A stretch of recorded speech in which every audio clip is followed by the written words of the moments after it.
technology acknowledges that our campuses are located on the unceded traditional territories of the Coast Salish nations of Musqueam, Squamish, and Tsleil-Waututh.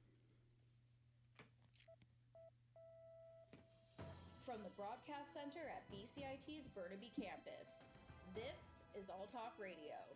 You're listening to 1680 The Crow. Good afternoon, everyone. I'm Brooke Jensen with your 3:30 news headlines. Starting off with the weather, Environment Canada has issued a snowfall warning across most of BC, including Vancouver and the Lower Mainland. The snow is expected to roll in tonight and tomorrow and accumulate up to 20 centimeters of snow on the southern Lower Mainland and up the Sunshine Coast. The snow will be joined by strong winds and a chance of freezing rain tonight. Residents are warned against making unessential travel due to potentially dangerous road conditions.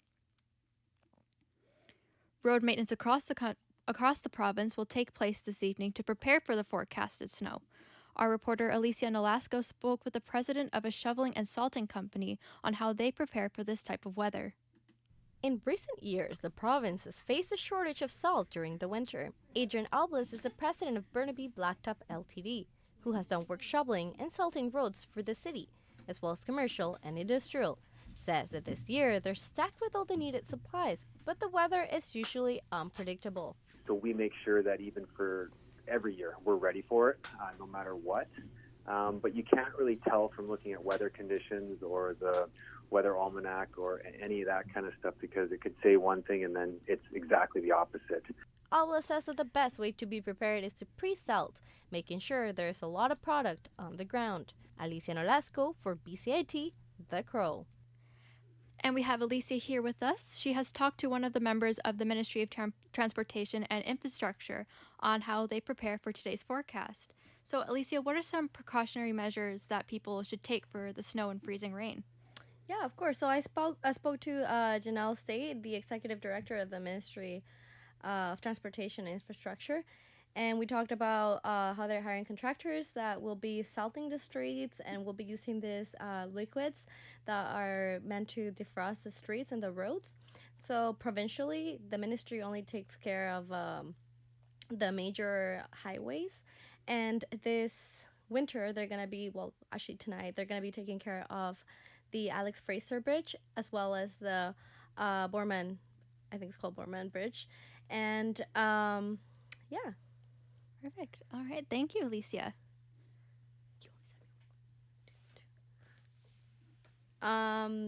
So, yeah, some of the safety measure tips that they're also giving, not only the ministry, but also Adrian, who is the one from the company, the one that we just heard from. He is saying that people should stay home, and as well as the ministry, who's advising the same when the weather comes in. And to stay home. And if you're going out, if necessary, you have to have all your vehicle ready, right? With the winter tires and all that. Yeah, and be careful. Perfect. Thank you. All right.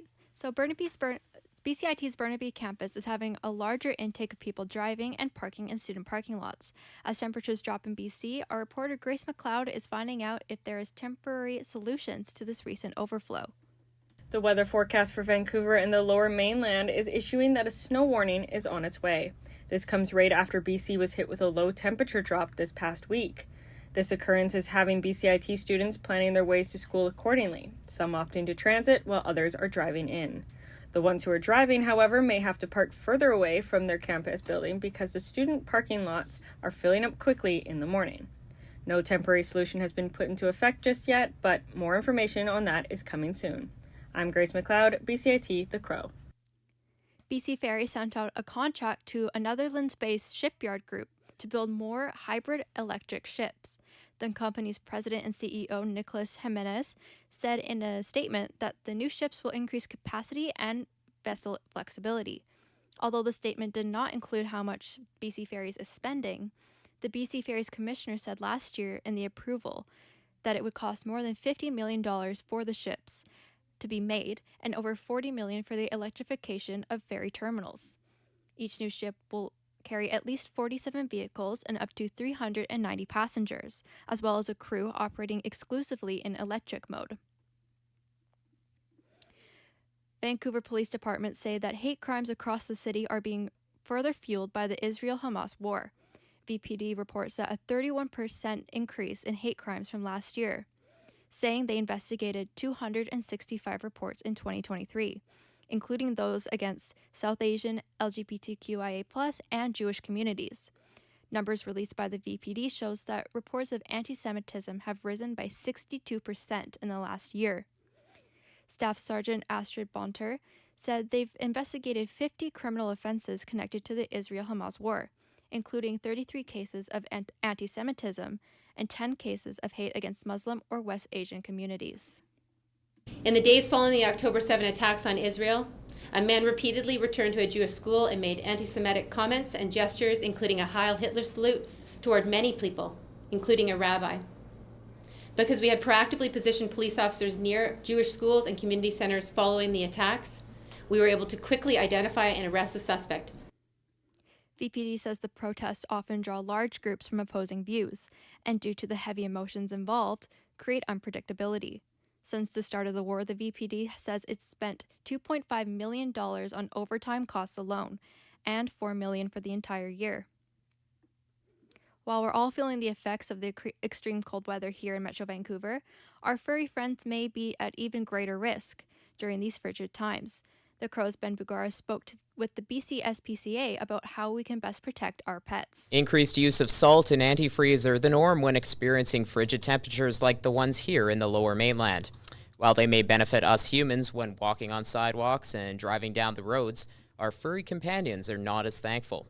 Eileen Drever speaks for the BC SPCA, says that pet owners need to be extremely cautious in these conditions. Antifreeze, ethylene glycol is so dangerous to your pets.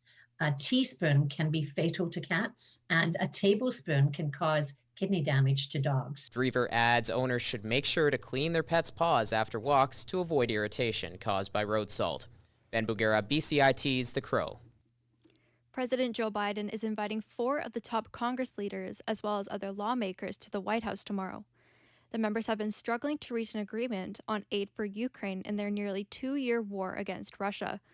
The White House National Security Advisor Jake Sullivan said that Biden is focused on getting Congress to sign for more emergency funding efforts to Ukraine. We are seeking to get that done in the coming weeks, and in fact, I continue to believe and express confidence that we will, after a lot of twists and turns, ultimately get there. I have held that confidence from the beginning. I continue to hold that confidence today.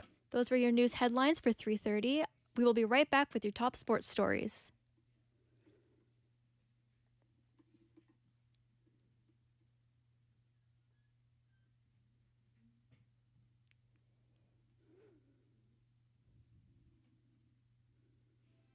Everything is changing to digital. Everything is online. People aren't just waiting for the 6 o'clock news anymore. People want their news right now. They want to be able to go onto their smartphone, onto the internet, and see the news that they want to see. Vancouver is growing at, a really rapid rate, the Lower Mainland even, and with the tools that we're given here, we're able to cover all of that. Welcome to BCIT Magazine. I'm Radhika Sikakane. In the program, they really leave it up to you. I mean, the help is there when you need it, figuring out how to use the programs like Premiere, Audition, and figuring out how to use the cameras. But it's up to you to sort of experiment and figure out what you can do when you go out in the field. They brought candles and flowers to remember the student who lost her life yesterday. Teresa May says the international community condemns Moscow. They really make sure that you know the basics and you are able to put out a quality product. I'm Brady Tretanero. And I'm Radhika Sikakane. Thank you for tuning in to BCIT Magazine.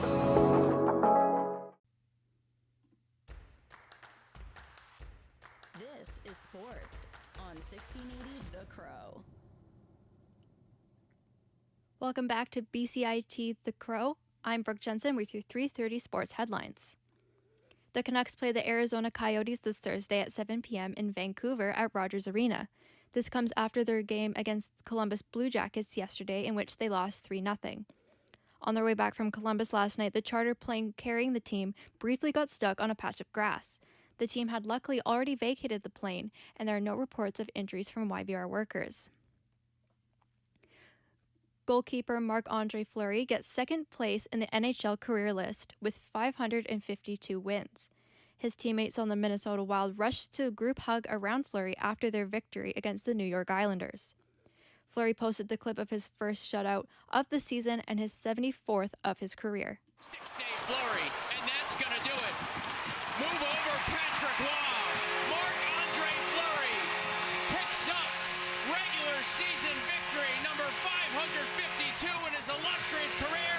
The Wild pile off the bench to celebrate as he moves into second place all-time in NHL history. As Minnesota shuts out the Islanders here in St. Paul, 5-0 the final. Martin Brodeur, the goalie for the New Jersey Devils, currently reigns as number 1 with his record of 691. British tennis player Emma Raducanu won her first round match 6-3 at the Australian Open against American Shelby Rogers. Raducanu says Rogers was a very strong competitor. Shelby's a player with experience. She's had some great wins in her career, and I knew I was going to have to try my best to neutralize her serve and keep concentration and focusing on mine. So I'm happy with the way that I came through that today.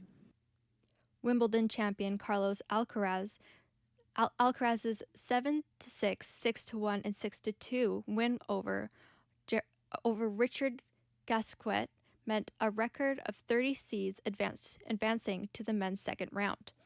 One extra day has been added to the tournament in an attempt to reduce late finishes. However, day 1 and 2 still went well past midnight.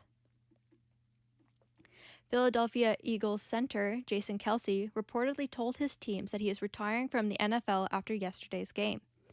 Lane Johnson told reporters that Kelce has been hinting about this being his last season and has been considering it for a number of past seasons as well. Kelce, who many are considering a future Hall of Famer, has played his entire 13-year career with the Eagles and has been a key leader for the team, making 6 postseason appearances and 2 Super Bowls, including last season's Super Bowl loss against his brother Travis Kelce's team, the Kansas City Chiefs.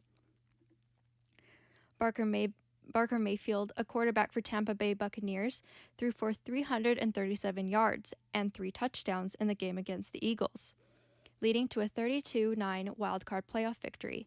Here is the call as Mayfield completes the 23 yards for the touchdown. Blitz threatened. Here it comes. And Mayfield throws it up for grabs. It's caught. Touchdown, Tampa Bay. Chris Godwin. Oh, my goodness. Buccaneers get a great throw under pressure and a 23-yard touchdown. While on the topic of football and the Super Bowl, Usher has teased his performance at the halftime show for the And that was your sports headlines for 3:30. I'm Brooke Jensen, and you're listening to BCIT's The Crow. Stay tuned for more on BCIT's 1680 The Crow.